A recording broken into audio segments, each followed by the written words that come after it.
A Igreja Evangélica Assembleia de Deus Tradicional em Manaus apresenta EBD Online, uma produção da Escola Bíblica Dominical. Fique agora com a lição 9 da revista de adultos da CPAD, ministrada pelo evangelista Natanael Costa.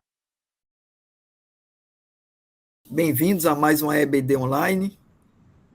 Nós vamos estar estudando hoje com o nosso professor, o evangelista Natanael, a lição de número 9. Nós vamos fazer como de costume, nós vamos ler o título da lição, o texto áureo, a verdade prática, depois a leitura bíblica em classe. Eu vou pedir ao nosso professor, o pastor Bruno, para nos conduzir em oração, depois dessa leitura que nós faremos. Pode ser, pastor Bruno? Sim, claro. E aí, depois da oração, a nossa professora, a irmã Edla, vai passar o plano de aula, e aí depois a palavra está com o nosso professor, o evangelista Natanael. Tudo bem? O assunto da lição, o Espírito Santo, o regenerador. O texto áureo diz o seguinte: Jesus respondeu e disse-lhe: na verdade, te digo que aquele que não nascer de novo não pode ver o reino de Deus. João, capítulo 3, e o versículo 3. A nossa verdade prática: a regeneração é a transformação operada pelo Espírito Santo, pela qual o pecador se torna uma nova criatura. E a nossa leitura bíblica em classe, em João também, capítulo 3, do versículo 1 ao 8, diz o seguinte: e havia entre os fariseus um homem chamado Nicodemos, príncipe dos judeus. Este foi ter de noite com Jesus e disse-lhe: Rabi, bem sabemos que és mestre vindo da parte de Deus, ou vindo de Deus, porque ninguém pode fazer estes sinais que tu fazes se Deus não for com ele. Jesus respondeu e disse-lhe: na verdade, te digo que aquele que não nascer de novo não pode ver o reino de Deus. Disse-lhe Nicodemos: como pode um homem nascer sendo velho? Porventura pode tornar a entrar no ventre da sua mãe e nascer? Jesus respondeu: na verdade, te digo que aquele que não nascer da água e do Espírito não pode entrar no reino de Deus. O que é nascido da carne é carne, o que é nascido do Espírito é Espírito. Não te maravilhes de ter dito: necessário vos é nascer de novo. O vento assopra onde quer e ouves a sua voz, mas não sabe de onde vem, nem para onde vai. Assim é todo aquele que é nascido do Espírito. Glória a Jesus. Pastor Bruno, ore, por favor. Graças a Deus. Senhor, nós te louvamos e te agradecemos por tua bondade mais uma vez em nos permitir chegar aqui para realmente estudar a tua palavra. Ajuda o nosso querido amado irmão Natanael para que ele possa ser bênção para nós e ministrar esta aula com ousadia e com a ajuda do Espírito Santo. É esse que nós estamos estudando nesses últimos dias. Queremos a tua ajuda, Senhor, porque precisamos todos os dias da tua proteção. E peço a tua ajuda para os nossos professores, para que possam ser usados por ti nas salas de aulas, para que possamos ser canal de bênção também para a tua igreja nestas lições da Escola Bíblica Dominical. Te louvamos e te agradecemos por tudo, em nome de Jesus. Amém. Irmã Edla, com a palavra para passar o plano de aula, e depois, em seguida, já com o pastor Natanael, nosso professor. A paz do Senhor, meus irmãos, sejamos todos bem-vindos à nossa EBD Online, como já falou nosso superintendente, irmão Márcio. Obrigada, irmão Márcio. Bem, no nosso plano de aula, nós temos aqui a indicação, didática de que no quadro, ou os irmãos podem escrever num papel mesmo e distribuir aos alunos as duas palavras, né? Carne e espírito. E solicitar aos alunos que digam quais são as ações, né? Ou exemplos do que sejam obras que pertencem à carne e obras que pertencem ao espírito. E a indicação é que depois leia, né, João capítulo 3, versículos 5 e 6, e destaque o novo nascimento, explicando o termo já regeneração, que é o conceito central da nossa aula do próximo domingo, né? E que explique que é algo espiritual, porque é interessante até colocar duas pessoas, né, de um lado, uma do lado da outra, para exemplificar que a carne milita contra o espírito, né, e o espírito para a carne. Então, é bem interessante fazer essa dinâmica, porque os irmãos vão, com certeza, compreender melhor a partir desse processo. É claro que a maioria compreende já, né? São irmãos que já vêm estudando essa temática, mas é para esclarecer e acrescentar. Então, o assunto principal é o termo regeneração, que vai ser trabalhado, e para introduzir o conteúdo pode ser feita essa dinâmica. Amém, irmãos. Obrigada. Na introdução, a gente percebe que essa obra do Espírito Santo como um regenerador, a obra da regeneração, ela na verdade, é um plano de Deus. Um plano que foi idealizado por Deus, foi colocado em prática por Jesus, que obedeceu, a segunda pessoa da Trindade, né?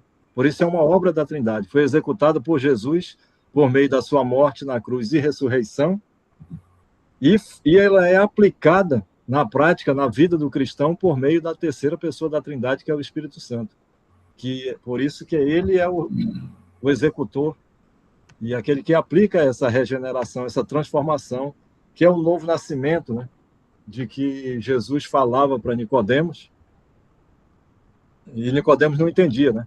Porque mesmo sendo um mestre em Israel, ele não entendeu o que Jesus falou.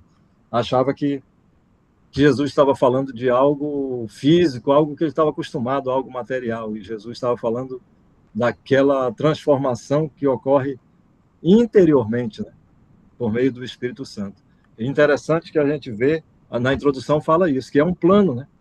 É um plano, um milagre divino. A regeneração é um milagre, é algo sobrenatural que somente Deus pode realizar.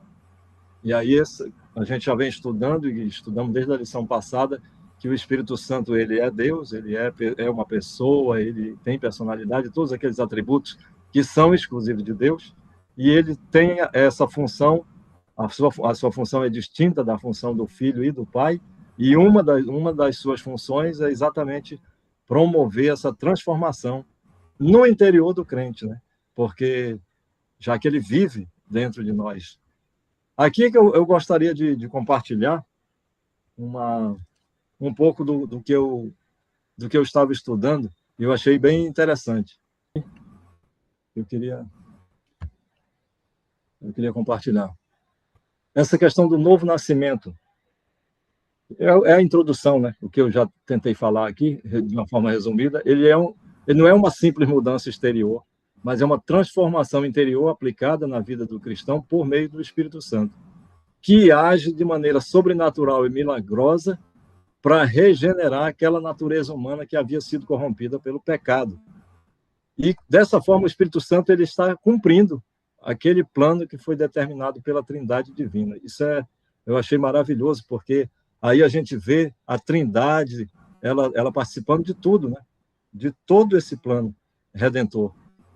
por meio do planejamento do Pai, da morte e ressurreição do Filho de Cristo e da aplicação na vida do crente, que é feita por meio do Espírito Santo. Mas algumas coisas que eu vi aqui, que eu achei interessante, no Antigo Testamento, existe uma palavra que é essa palavra ruach, do hebraico, que é um substantivo feminino que significa espírito, vento ou sopro. E interessante que Jesus, quando falava com Nicodemos, ele mencionou a questão do vento soprar onde quer, ele falou alguma coisa sobre isso, né? E Nicodemos não entendeu, apesar de ser um mestre da lei. Essa palavra também, que é usada no hebraico, no Antigo Testamento, ela é usada para se referir ao Espírito de Deus ou o Espírito do Senhor. Quando a gente estuda sobre o Espírito na Bíblia, no Antigo Testamento ele é mais mencionado como o Espírito, ou o Espírito de Deus. Mas no Novo Testamento a menção já é bem específica, chamando de o Espírito Santo, chamando de Espírito Santo no Novo Testamento. Isso, segundo o comentarista da lição até fala também, isso também se refere à sua função, à sua função como o santificador da vida do cristão. É aquele que age internamente e para promover e capacitar o crente a viver uma vida de santificação, porque também é uma etapa do processo da regeneração, né? Que a gente vê nessa lição de hoje também. E aí tem uma coisa interessante, o Espírito, ele deu vida ao ser humano, esse Espírito que deu vida ao ser humano, ele vem de Deus, e na hora da morte ele se afasta, né? É exatamente a vida que nós recebemos de Deus foi esse Espírito, quando Deus soprou. Essa palavra aí, que significa sopro, se refere também a isso, a esse Espírito que Deus soprou e deu vida ao ser humano. E isso se perde na hora da separação, da morte física, né? Essa palavra também descreve o fôlego de um ser humano, ou também serve para descrever o vento que sopra em qualquer direção. Assim como o espírito, o vento não pode ser capturado, nem domado ou encontrado. Isso também, em Eclesiastes faz referência a isso, Eclesiastes capítulo 2, verso 11. E assim como o vento é livre, o espírito opera de maneira soberana no ato da salvação, sem que ele seja controlado por nenhum esquema humano. Então, não há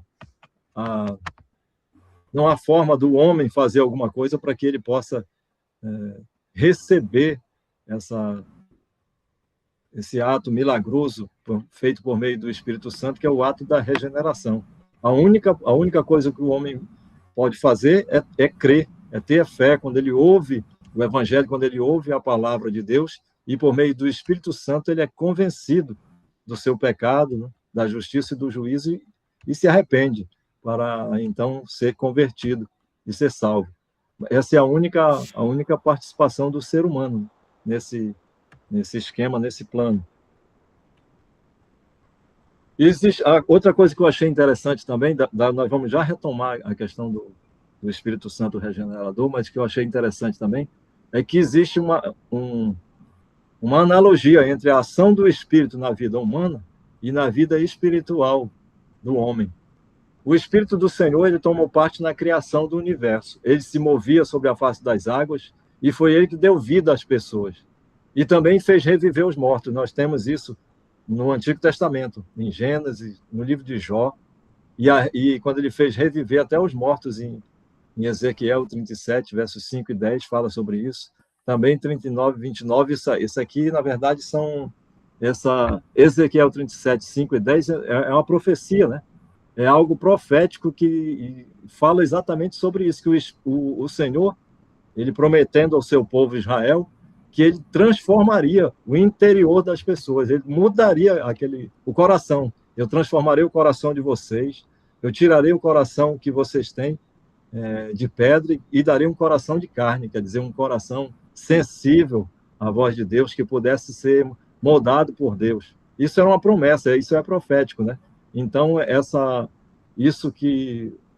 esse ato milagroso, sobrenatural da regeneração do Espírito de Deus é profético, né? Já estava profetizado e é o que o que viria a acontecer ao longo de todo o Novo Testamento e da história humana, principalmente na história dos cristãos, né?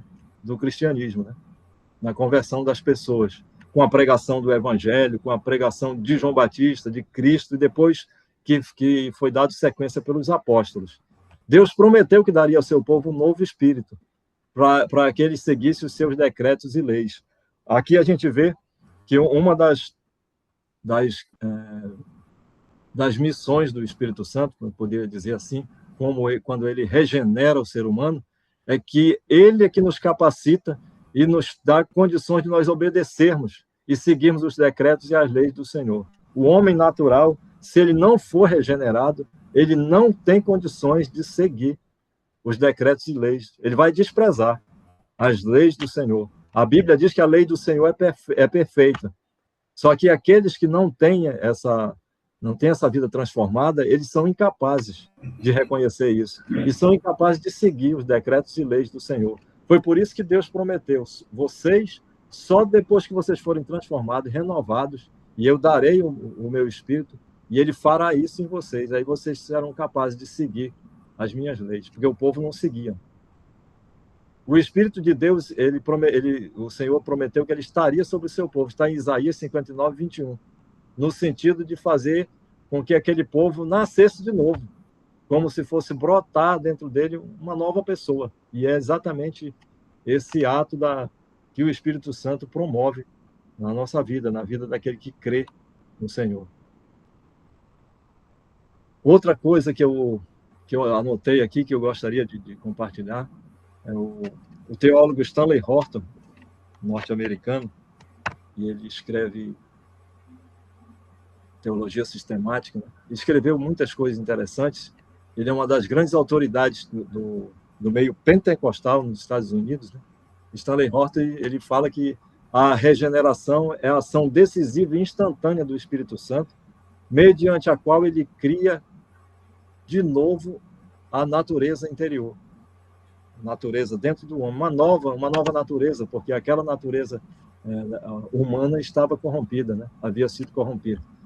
No Novo Testamento, em Tito, capítulo 3, verso 5, isso a nossa lição fala sobre essa palavra também, essa palavra do grego, palingenesia, que é traduzida por regeneração, ela se refere à regeneração do indivíduo, aquela regeneração do ser humano. Ela foi traduzida assim para a nossa língua portuguesa. E somente por meio dessa ação divina é que o pecador nasce espiritualmente e passa a ter uma nova vida. Isso está em 2 Coríntios 5, 17, quando Paulo escrevia, e ele diz que agora, se alguém está em Cristo, é nova criatura. As coisas antigas passaram e tudo se faz novo. É porque essa mudança que ocorre dentro do ser humano, no coração, ele é transformado. E aí ele passa a viver segundo uma nova natureza espiritual. Isso era a promessa que estava lá em Ezequiel, capítulo 36, verso 26 e 27, a promessa de Deus para o seu povo. E isso se cumpre na vida daquele que aceita Cristo, porque ele passa a ter essa nova vida, essa regenerada. Após nascer do Espírito, o ser humano passa a viver sob uma nova condição espiritual.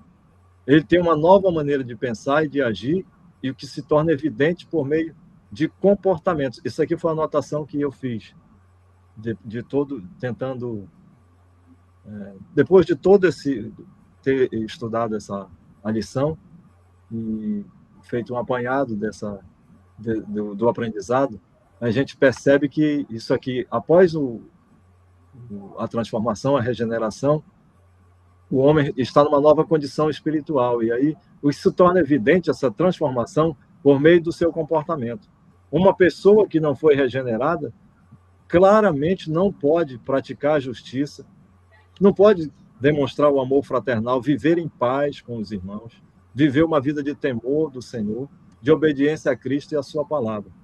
Mas essas características, e a lição vai falar no último tópico, no tópico 3, que ela fala sobre os os sinais do novo nascimento, né? E aí fala da justificação pela fé, fala da vida de santificação, que é proporcionada após a regeneração, e o fruto do Espírito, né? E são essa questão do fruto do Espírito, que é exatamente o que está relacionado a essa visão externa que as pessoas terão de nós.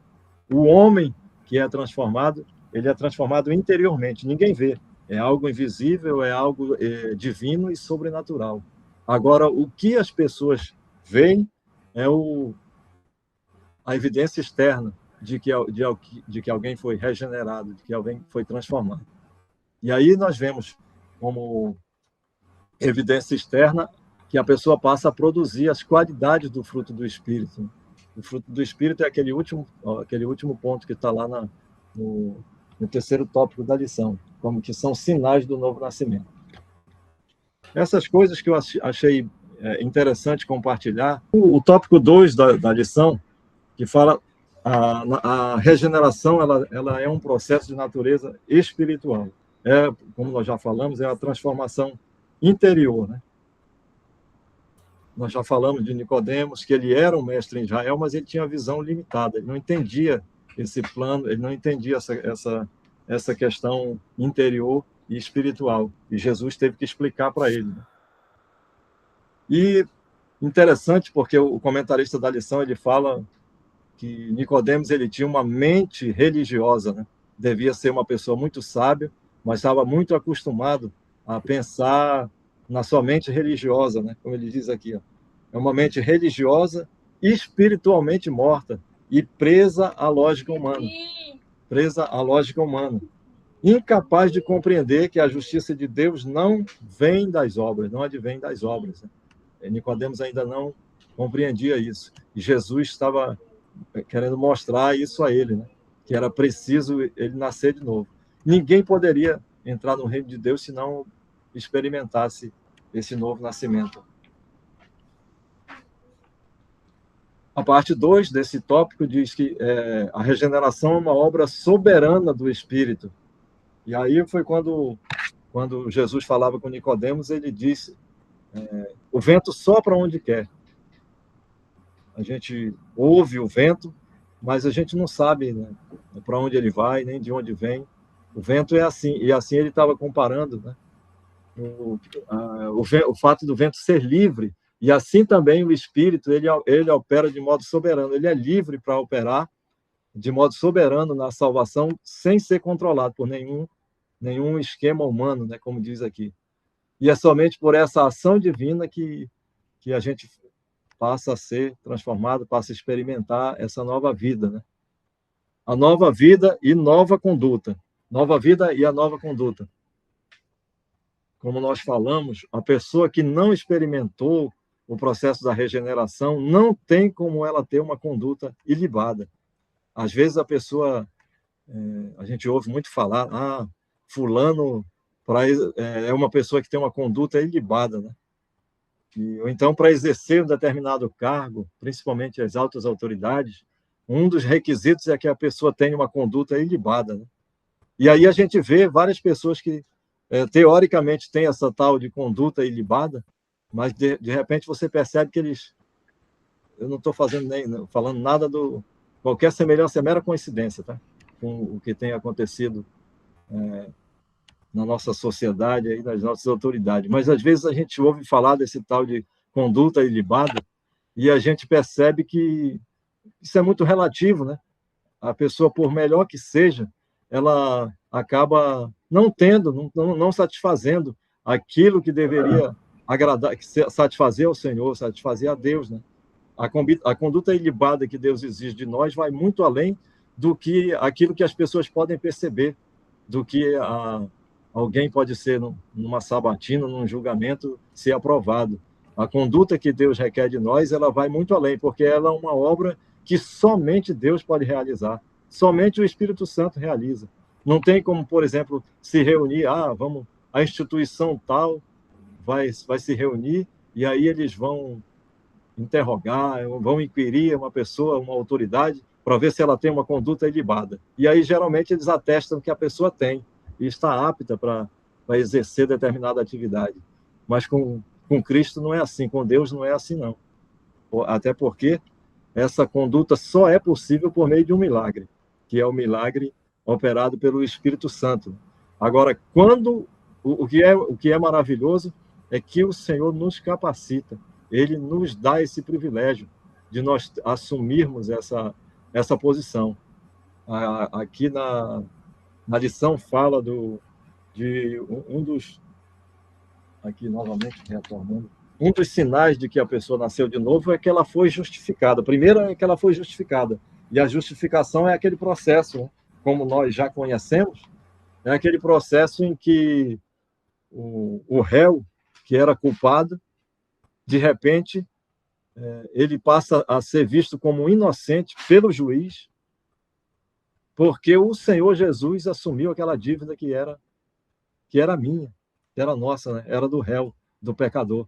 Mas o Senhor Jesus assumiu na cruz, e aí o juiz justificou aos pecadores, aquele que se entrega a Cristo, por meio da graça, né? Um benefício, um presente, por meio da graça, mediante o ato da fé. Quando nós cremos em Cristo, aí o Senhor assumiu o nosso lugar e assumiu também aquela culpa que era contra nós, a culpa do pecado, a condenação do pecado, porque nós todos, uma vez eu me lembro que eu sempre gosto de relembrar aqui e mencionar as pregações do evangelista Bruno, né? Já falei outras vezes aqui que a primeira vez que eu vi o evangelista Bruno pregar, eu falei para ele depois, eu me deu vontade de aceitar Jesus de novo, hoje, depois de ouvir o senhor pregar aí, porque ele é muito didático, ele deixou muito claro, né, naquela pregação, a maravilha que é o privilégio da salvação, né? E numa outra mensagem ele falou claramente sobre essa questão da justificação, né? E eu me lembrava aqui, porque na verdade o que restava para nós era nada, porque nós todos já somos condenados. A Bíblia diz que nós todos estávamos condenados, não tínhamos nenhuma esperança, nenhuma expectativa de nada.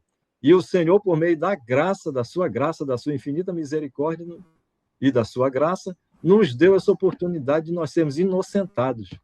Isso é algo, por isso que como diz lá em João 3,16, é Deus amar o mundo de uma tal maneira, assim, não se pode nem explicar, por isso que o escritor usou uma tal maneira que ele não conseguia mensurar e nem explicar, que ele deu o seu filho único, unigênito, para que a gente pudesse ser resgatado e não condenado, né? Porque nós já estávamos condenados. Então, essa questão da justificação é o primeiro sinal do novo nascimento, né? A pessoa foi justificada.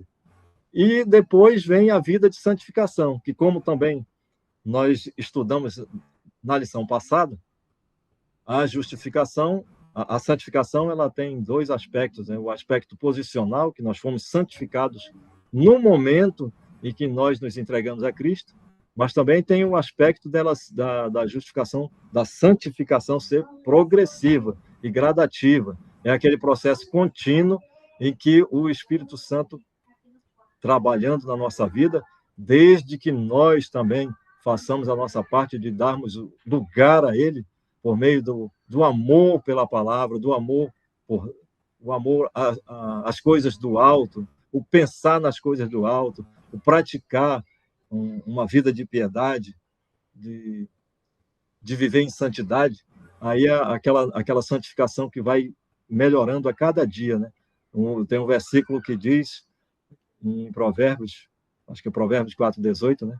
Porque a vereda do justo, ou seja, da pessoa que já foi justificada, é como a luz da aurora, que vai brilhando mais e mais até ser dia perfeito. E aí já fala desse aspecto, né? Da santificação que é gradativa na nossa vida, até chegar o momento sublime, que é o momento da glorificação do crente, que é aquela etapa, que é o último estágio da salvação, quando nós seremos transformados, quando o crente será o crente santo, perfeito diante de Deus, que buscou a vida de santificação e foi fiel até o fim, será glorificado, transformado, para que tenha seja finalmente livre do corpo que é sujeito ao pecado, né? Que é o último estágio da nossa vida de santificação e da nossa salvação. E, por último, aqui, esse aspecto do fruto do Espírito, né?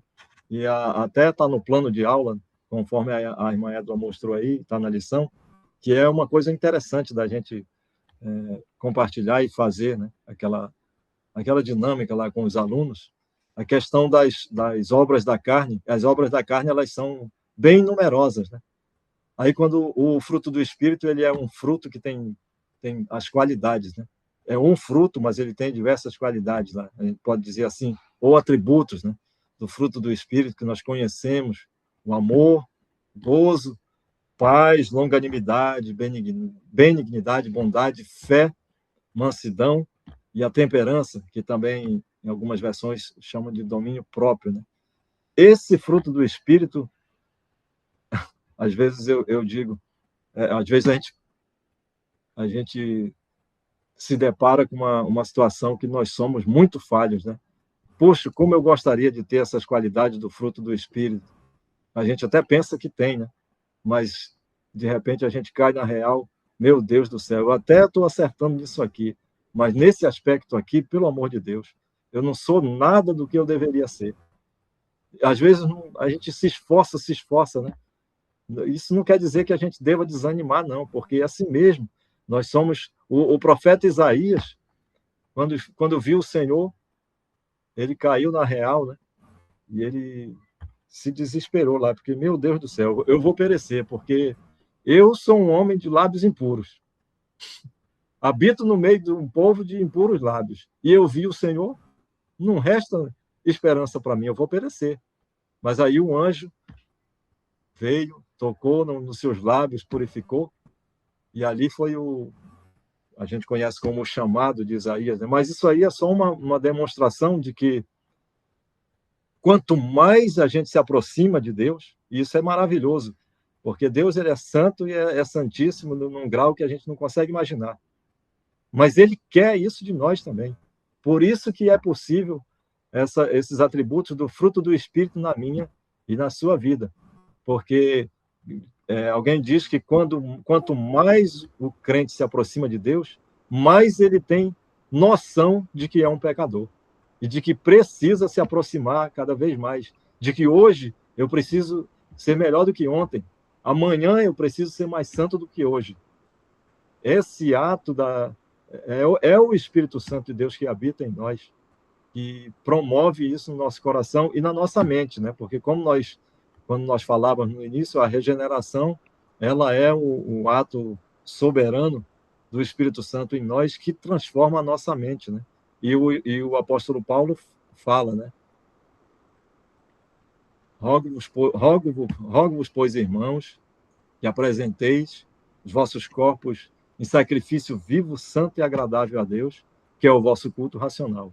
E não vos conformeis com este mundo, mas transformai-vos pela renovação do vosso entendimento, para que experimenteis qual seja a boa, agradável e perfeita vontade de Deus, né? Essa transformação do nosso entendimento faz parte desse processo que o Espírito Santo promove na nossa vida com a regeneração. A regeneração por meio de quando nós somos transformados, e ele continua gradativamente. Eu falava domingo passado com os meus alunos, e quando nós falávamos sobre a primeira lição sobre o Espírito Santo, e nós dizíamos a ele que as pessoas do Antigo Testamento eram privilegiadas. Algumas classes de pessoas eram privilegiadas, porque o Espírito Santo vinha sobre elas, habitava nelas, e às vezes habitava em algum momento, depois se retirava. E havia só uma classe de pessoas, algumas classes de pessoas que recebiam o Espírito Santo, né? Como os reis, alguns, né? Os sacerdotes, os profetas, os juízes. A Bíblia fala, né, que o Espírito se apossava de Sansão e de outras pessoas, né? Fala também que às vezes o Senhor tirava um pouco do Espírito que estava sobre Moisés para colocar sobre outras pessoas, para distribuir. Mas no Novo Testamento não é assim. Quando o Senhor prometeu, e quando Jesus prometeu, ele prometeu que quando eu for, eu vou e vou enviar outro Consolador. Outro Consolador significa que Jesus era Consolador, e ele ia enviar outro com a mesma essência dele, com a mesma capacidade, com a mesma divindade. E esse estaria para sempre conosco, e ele habitaria em nós. Então, nós, da nova aliança, somos privilegiados, porque o Espírito passou a habitar em nós. E o fato dele habitar em nós é maravilhoso, porque a Bíblia fala que ele intercede por nós, quando nós não sabemos orar como convém. Às vezes, realmente, a gente nem sabe o que dizer. A gente se ajoelha para orar. Eu já passei por situações assim. A gente se ajoelha para orar, não sabe o que dizer. Você está tão angustiado, você está tão triste, ou você está chateado com alguma coisa, você só se ajoelha lá, mas não sabe o que falar. Mas é maravilhoso que a gente pode nem perceber, nem saber. Mas eu imagino que o Espírito Santo, nesse momento, esteja lá intercedendo diante do Pai, e ele está nos defendendo. Pai, essa pessoa aí não é o que ele está parecendo, não. Ele está parecendo que é assim, ele está parecendo uma pessoa perdida, um pecador, mas ele, de fato, não é assim. Eu já o transformei, ele já passou pela regeneração, eu conheço, eu vivo nele, eu vivo com ele, eu sei.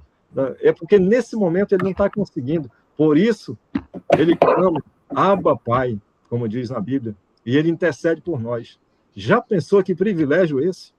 Eu fico imaginando aquelas pessoas que desprezam isso. Não sabem o que estão deixando para trás. Né? Aquelas pessoas que, por exemplo, acham que o Espírito Santo não é um Deus, não é uma pessoa, e não usufruem desse benefício, dessa bênção que é ter o Espírito Santo em nós, o nosso regenerador. Eu já vou finalizar a aula, que eu não pretendo passar muito do tempo, não. Eu já vou finalizar, mas eu preciso contar uma experiência aqui. Eu até contei para os meus alunos, não aconteceu comigo, não, mas uma pessoa conhecida meu, eles são pessoas de idade, são lá da terra do evangelista Bruno, lá do Rio Grande do Norte. Meu avô era de lá, e o meu avô é de uma família grande, né? E são parentes ainda. Eram primos do meu pai, e são vivos. 2 irmãos. Um é crente, como nós, inclusive ele é da nossa igreja. É um crente fiel, de muitos anos, conhecedor do evangelho. E o irmão dele, assim como ele, também nasceu no evangelho. Só que o irmão dele, depois de muitos anos, ele resolveu que seria, agora ele resolveu se converter e passou a ser testemunha de Jeová. Uma pessoa que nasceu no Evangelho, era batizado no Espírito Santo, mas agora ele é testemunha de Jeová já faz muitos anos. Aí eles se encontraram, os 2 irmãos. Aí eu fazendo uma visita para o irmão com quem eu tenho mais afinidade, até porque nós moramos próximos, e eu nunca mais tinha ido visitar, e fui ano passado visitá-lo. E aí perguntei, e aí como vai o fulano, que é o irmão dele, que agora está na seita, né? Aí ele disse, rapaz, está naquela situação dele lá, mas eu falei umas verdades para ele. Os 2 irmãos lá, nordestinos, né? Eu falei umas verdades para ele. Ele veio querer me convencer, falar do Espírito Santo, e aí eu falei para ele, eu me admiro muito de você, meu irmão. Eu me lembro de você quando nós éramos jovens, você ajoelhado em casa, chorando, batizado no Espírito Santo, falando em línguas estranhas. E hoje, depois de velho, você vem com essa conversa para o meu lado. Não tem cabimento isso aí. Pode desistir, não venha querer me convencer, porque eu sei muito bem em quem eu creio, né? E aquilo me chamou a atenção, né? Da firmeza de um e do que aconteceu com o outro. A questão do Espírito Santo ele ser um diferencial na vida das pessoas, né? Quando o Espírito Santo que é Deus e aquele Espírito Santo que para outras pessoas não é um Deus, é apenas uma força impessoal. Aí eu fico imaginando o privilégio que a pessoa deve ter perdido, né? E a falta de todas essas coisas, todas essas qualidades e todo esse privilégio que é nós termos o Espírito na nossa vida, com aquele que operou em nós a regeneração, transformou a nossa vida, nos tirou de uma condenação eterna e certa, nos tirou para uma vida que vai nos levar ao reino de Deus, para aquele que não tem esperança, porque só quem promove essa regeneração, essa santificação, é a pessoa do Espírito Santo. E se ele não for uma pessoa, então não há mais esperança. Aí a pessoa que está no engano perde esse privilégio, né? Então, esse testemunho, essa experiência eu queria compartilhar aqui. Eu compartilhei isso com meus alunos, até para falar para eles desse contraste, porque isso é uma coisa prática, né? É uma coisa muito prática, a importância de nós ensinarmos, e eu sou professor de jovens já há algum tempo, a importância da gente ensinar os mais jovens de que o Espírito Santo é para ser levado muito a sério, porque ele é Deus, e é ele que vive em nós. É ele que vai nos levar ao encontro com o Senhor nos ares. Assim como o Damasceno, servo Eliezer, enviado por Abraão, foi buscar a noiva para Isaac, o Espírito Santo que vai levar a noiva até o Cordeiro de Deus, que é o Senhor. Então, esse é um privilégio de nós termos recebido o Espírito Santo e da parte dele esse milagre tão maravilhoso que é a regeneração da nossa vida. Eu gostaria de concluir aqui com a conclusão da lição, né? Que conclui todo esse processo sobre a regeneração, novamente dizendo que ela é uma obra da Trindade, é uma obra divina, um milagre maravilhoso operado pela Trindade, e que é aquele plano de Deus que Cristo colocou em prática por meio da sua morte e ressurreição, e é aplicada à nossa vida pelo Espírito Santo que habita em nós. Não é um esforço humano, mas é uma transformação profunda, uma transformação espiritual profunda. E é ele, o Espírito Santo, que nos concede essa nova vida. Então, é necessário que eu venha nascer de novo, ou nascer do alto, nascer de cima, como diz o verbo, né? E como significa o verbo. E que cada um de nós se deixe ser conduzido pelo Espírito Santo. É preciso que eu deixe a cada dia o Espírito Santo me conduzir, para que eu possa chegar àquela estatura de varão perfeito, como diz a Bíblia, ou aquela luz da aurora que vai brilhando mais e mais até ser um dia perfeito. Então, essa seria o pouco que eu gostaria de compartilhar com os irmãos a respeito dessa lição. Eu peço desculpas se eu não seguia à risca aquele modelo mais ortodoxo que os irmãos estão acostumados, mas eu queria compartilhar da riqueza daquilo que eu aprendi e tenho aprendido nessa lição e em todas essas lições desse trimestre. Amém.